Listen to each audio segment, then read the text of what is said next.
السلام عليكم ورحمة الله وبركاته. اللهم صل وسلم على سيدنا محمد وعلى آله وأصحابه أجمعين. ازيكم حبايب قلبي، عاملين ايه؟ يا رب تكونوا بخير. هنا كنت بوريكم هنعمل مع بعض ان شاء الله كده، جاي لكم فيديو جديد، فيديو جميل جدا جدا وهيعجبكم ان شاء الله. بوريكم البرجر عملناه بطريقة جميلة جدا وطريقة اقتصادية، وطبعا خليكم معانا كده لآخر الفيديو عشان نشوف الجمال ده عملناه ازاي. وطبعا ما تنسوناش باللايك والاشتراك، تفعلوا الجرس كده عشان يوصلك كل جديد من انا وبناتي، وبحبكم في الله جدا جدا. طبعا كنت بوريكم هنا البطل بتاعنا النهارده، ما شاء الله اللهم بارك، بديل اللحمه القوانص. تمام، معايا كيلو من القوانص، طبعا شلت منه كل الدهون، بوريكم ان انا شلت كل الدهون منه والزوادات. فطبعا غسلته غسله كويسه جدا وصفيته بالشكل ده زي ما انتم شايفين كده. طبعا ايه هطحنه، ايه هفرمه هنا ايه في الكبة. تمام، زي ما قلت لو ما عندناش الكبة ممكن نستخدم المطحنة بتاعة الخلاط.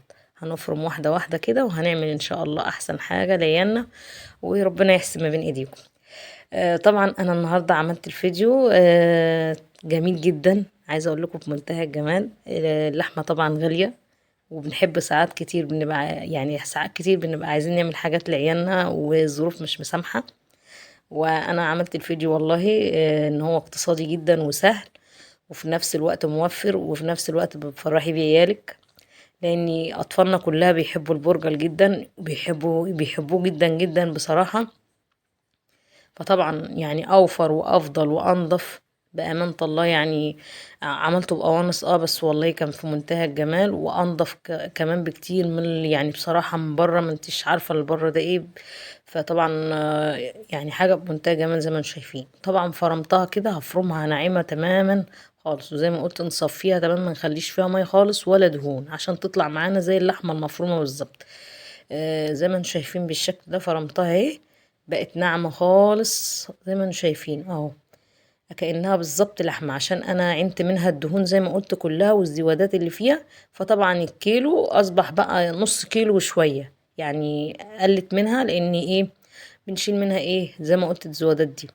طبعا في ايه بعد ما بفرمها، في حتت كده جلد ما بتتفرمش في الكب عندي، يعني ما بتتفرمش خالص. هشيلها بالشكل ده عشان مش عايزاها تبان خالص في البرجر.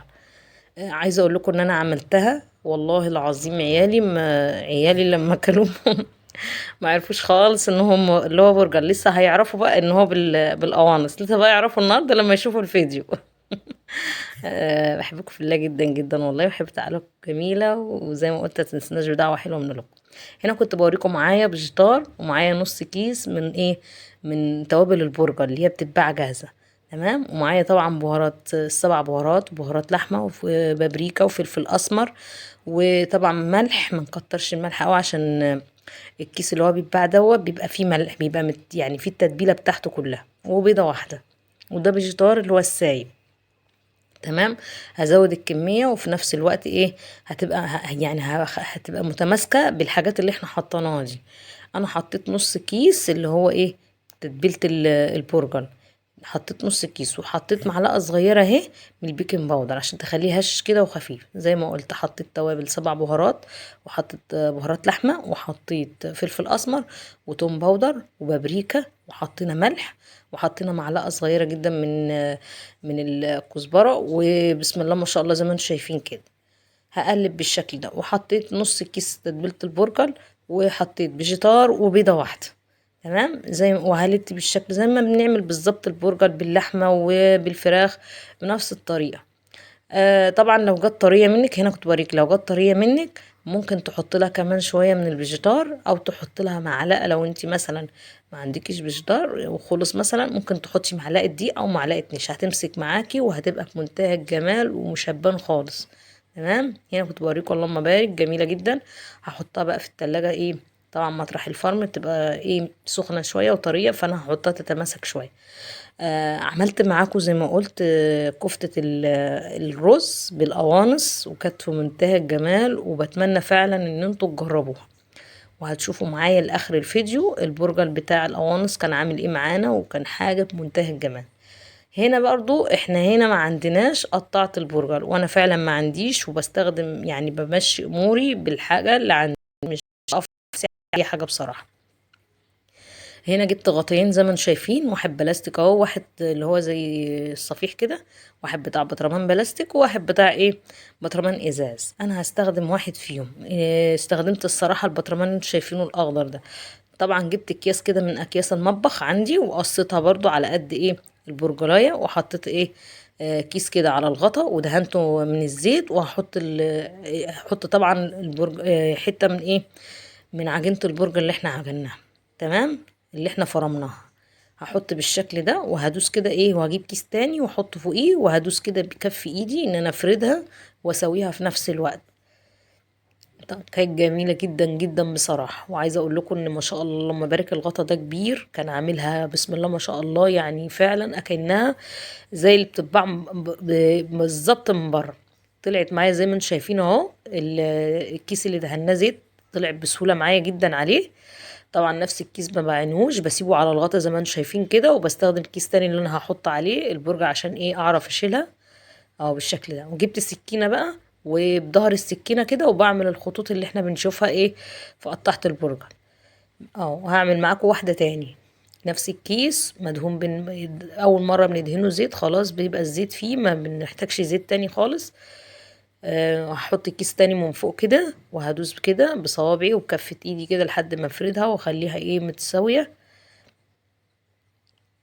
لحد ما تملى الغطا زي ما انتم شايفين بالشكل ده اهو. وهشيل الكيس برضو بسهولة خالص بيتشال. وهعمل بنفس ما اوريكم بالسكين اهو. عملنا الخطوط اهو، اديناها الشكل ومشينا امورنا، مش لازم ان احنا نوقف نفسنا على اي حاجة. اي حاجة ان شاء الله كده يعني تعملي احسن حاجة لعيالك، وربنا يحسن ما بين ايديكم. الدنيا غلا، على قد ما نقدر نمشي على قد ظروفنا، نمشي على قد ايدينا، ما نبصش لحد، ما نبصش ان لا انا بعمل بصراحة، انا عمري ما بصيت والله لحد، وبعمل على قد اللي اقدر عليه. المهم ان انا راضي عيالي وافرحهم في نفس الوقت باقل حاجة، وهم الحمد لله ربنا يهديهم لي يا رب.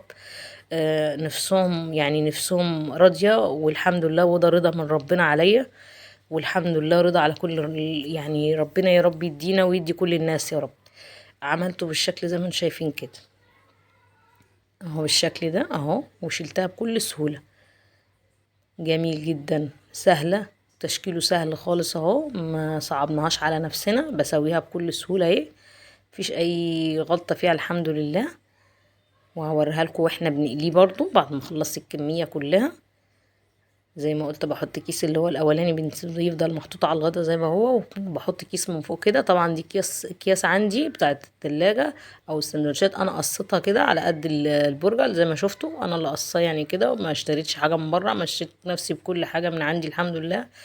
قطعتها كده زي ما شفتوا على قد البرجرية، حطيت عليها كيس كده عشان اعرف اشيلها واتحكم فيها. هنا كنت خلصت بقى وحطيته في التلاجة شوية يتماسك، عشان هو ايه، طبعا عشان ايه اصوره وعشان اوريه لكم كمان هو متماسك. يعني أنا ما قعدتوش كتير يعني، ما شاء الله اللهم بارك. لو انت حابه تحطيه على كده هتحطيه زي ما قلنا بالورق. هنا حطيته على ورق بالشكل ده، جميل جدا والله بأمانة الله. كنت بوريه لكم ان بسم الله ما شاء الله اللهم بارك، حاجه بمنتهى الجمال. ما تقوليش عليه خالص ان هو برجر قوانص، لا ده برجر لحمه ولحمه بلدي يعني. طبعا جبت الطاسه هنا وحطيت فيها شويه من الزيت كده اهو بالشكل ده. والطاسه هتسخن بقى، هنحط ايه البرجر بتاعنا وهنشوفه واحنا بنقليه. بحبكم في الله جدا جدا، وبحب طبعا تعليقاتكم الجميله. وزي ما قلت متنسوناش باللايك والاشتراك، وفعلوا الجرس كده عشان يوصلكوا كل جديد. عايزين انا وبناتي تكبر بيكم واحنا مكملين مع بعض، واي حد عايز اي حاجه اكتب لنا في التعليقات ان شاء الله نكمل مع بعض. هنا الطاسه سخنت زي ما شفتوا كده، نزلت بالبرجر. هحط كده اللهم بارك. وعملنا احلى برجر لعيالنا، ما كلفناش حاجه يعني ما شاء الله. القوانص مش عارفه ب40 او ب35 على حسب كل واحد ومحافظته او بلده بيتباع بكام.